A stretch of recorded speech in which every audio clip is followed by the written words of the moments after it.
For decades, luxury brands like Gucci, Louis Vuitton, and Prada have sold us a dream craftsmanship, heritage, and exclusivity. But what if that dream is built on an illusion? Enter China's manufacturing revolution.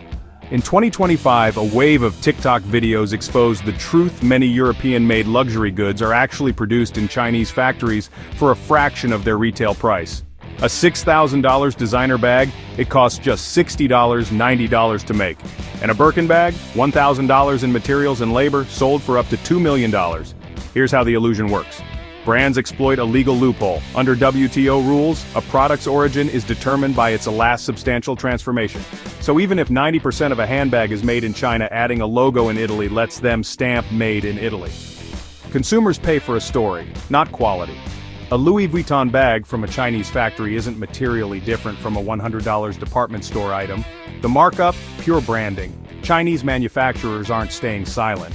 They're leveraging social media to sell directly to consumers, bypassing luxury's high markup middlemen. Some even offer identical products, minus the logo, for 90% less. The backlash is global. Young consumers, especially Gen Z, are embracing dupe culture and questioning the ethics of luxury. In China, a new nationalism has shifted demand toward domestic brands offering similar quality at lower prices. But the industry fights back. Brands like Lululemon and Louis Vuitton deny outsourcing, while experts warn of counterfeit risks. Yet the cat's out of the bag. Luxury's mystique is crumbling. China now holds the power to flood the market with high-end alternatives, shattering exclusivity. Imagine a world where a $200 bag rivals a $10,000 luxury item, same factory, same materials, no markup.